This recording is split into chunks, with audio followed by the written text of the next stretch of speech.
Hey merfolk, so this is going to be a little bit of a different video. I'm still gonna do my makeup, but we're going to get a little bit deep. This is something I've been feeling the need to talk about for a long time, and I know I'm going to feel weird about it, but I'm thinking that hopefully I can help somebody else by sharing. So I've been thinking about this a lot as someone who is on the internet doing the same things as people who are over 10 years younger than I am.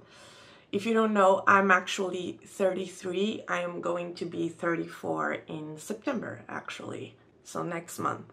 And the internet seems to have a lot of opinions about what people my age should and should not be doing. So I remember exactly 10 years ago, well, maybe not exactly, but 10 years ago, I was 23 at the time. I was writing a biography on a piece of paper, which would be used for my personal website, because that's what we did back then, before the rise of social media. But the moment that I wrote my age down, I was overcome by this overwhelming feeling, like I felt it in my heart, in my head, and especially in my stomach. For the first time in my life, I felt old. And I know that this sounds completely ridiculous, especially now that I am 10 years older, and honestly, I've never felt younger. But that scary feeling of having life slipping through my fingers took over most of my 20s. Honestly, the truth is, I had a lot of strange ideas in my head that I didn't even realize were there. I really glamorized the concept of being young, and I had this idea of the person that I had to be and all these check marks that I had to hit before I reached a certain age and became boring. And obviously, I did not want to be a boring old person. No one wants to be a boring old person. Somehow I thought that I could only not become that person if I managed to have everything figured out at an impossible age. And of course, deep down, I knew that nobody ever has their shit figured out. That's a myth. But somehow I thought that I had to be above all that, because I had to be above everything, apparently. And just to give you a little bit of context, I feel like I need to open up and preface this by saying that I was bullied all through my childhood, and I have struggled with my mental health all through my life. I continuously do. So although I tried my best not to show it, my self-esteem was in the gutter. And I always had this constant need to prove myself. And I measured myself to impossible standards. Let me just focus on my brows for a little bit. I can't really think and do my makeup at the same time. I don't know why I decided to do this. I won't be talking about what I'm using, but I will make sure to list everything in the description box for you guys as usual. But the reality is, I thought I needed all of these things to get validation from other people. And that's really hard for me to admit right now, but that's what it was. What I didn't know is that I was just looking for validation from myself, because if I had just lifted that veil of self-deprecation, I would have seen that I was already surrounded by people who saw me the way that I wanted to see myself. And of course, this constant search for validation also brought me closer to people who took advantage of that and fed on my insecurities. So without knowing, I continued to be that scared little kid who was bullied at school and never really learned how to stand up for herself. And if you don't think that you're worthy of love and respect, then no matter how much of it is thrown your way, you will never really see it for what it is. Most of my memories from my young adulthood, they consist of feeling uncomfortable and inadequate. I can't really remember what happened, I just remember how I felt. Which is sad, because it just means that I was never really there for what was happening to me. This is getting kind of dark. I'm basically describing my depression. I have a point, I think. But long story short, what happened was I felt like my time was running out. So I made sure to waste more time and feel guilty about wasting time, which accomplished more wasting of said time. All of this to say it has taken a lot of time for me to get here. I've wasted time, opportunities. I have made so many mistakes in my life. And I could sit here and tell you that I have no regrets, but like Frank Sinatra, I might have a few, as probably most people do. And that is perfectly fine. I mean, all I can do is learn from my mistakes and accept that I needed to learn those lessons to get to where I am now. I could have gotten there a little bit faster, but I am the kind of person who likes to arrive fashionably late. And I know that a lot of young adults are putting a lot of pressure on themselves, the same as I was. I mean, they don't talk about quarter-life crisis for nothing. What I can tell you is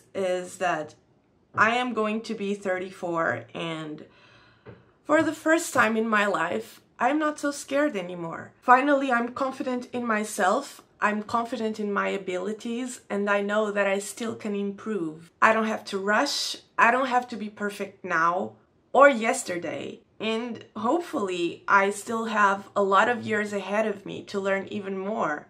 I realize that when I'm showing up for my life and actually enjoying the people around me and feeling grateful for what I have, time seems to slow down, and in a really good way. I'm still a work in progress, but there's really no other way to be.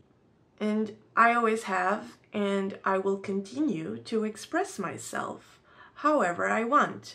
And I one day dream of being an old lady with cotton candy hair and unblended royal blue eyeshadow all over my eyes and not giving a shit. I'm just trying to get this pencil all over my lashes because I kind of don't want to wear mascara. Last year was one of the hardest years of my life. It was definitely a year of loss. And one of the hardest things that I had to go through was losing both of my grandparents. And I'm telling you this because one of the things that stuck with me for as long as I can remember, my grandma has always said that she wanted to die. But we came to learn that actually she was terrified of dying. But because of that, she never really learned how to enjoy living. And that breaks my heart. I don't want that for myself anymore, and I know that she would not want that for me. I also started doing volunteer work last year with a nonprofit that provides support and companionship to elders in loneliness. I have met a lot of wonderful people there, and I have learned really quite a lot from them. The kind of things that you don't really learn at school. They taught me really quite a lot about compassion, vulnerability, growth, connection, and they also taught me how to crochet actually. And I'm not telling you this because I want to sound like such a good person. There's actually somewhere that I'm going with this, but right now I can't really think. Just give me a moment. I'm just very serious about my fake freckles. Oh, no. So one of my newfound friends at this nonprofit is called Graça, and she is 95 years old, and she is one of the volunteers. She was teaching arts and crafts to the other members like one day per week. Her home is like a never-growing museum of all of the beautiful, beautiful things that she works on every single day, not just for herself, but also for her countless friends. She has friendships of all ages that she continuously nurtures. She's 62 years older than me, and she has more life in her pinky than I have in my whole body. To me, she's the embodiment of doing things out of love and excitement. And that is how I want to be, and that is what I have time for. I don't have time to worry about an imaginary deadline, not anymore. And you don't either, nobody does. So yeah, it took me a long time to sit down and film this video because I was afraid of feeling too exposed, and I do kinda. I'm actually a little bit nervous, but I figured if I really want to do something and I'm scared to do it, it's probably because I should. I don't know exactly what I want to achieve by sharing all of this with you, but I just wanted to get it out there. I suppose as a reminder to myself and a reminder to you guys that you don't have to rush. Just breathe. If you just stop and breathe, things start happening. That's when things start happening. Anyway, thank you so much for listening. And yeah, if you have enjoyed this video, please don't forget to give it a thumbs up, subscribe to my channel if you haven't already, and leave me a comment down below because those always make me really happy. If you want to know the products that I use to achieve this look, there will be a list in the description box with every single product that I put on my face, and there will also be links to all of my social media and other stuff. So yeah, thank you so much for watching. I hope you're having a great day, and I will see you next time. Bye!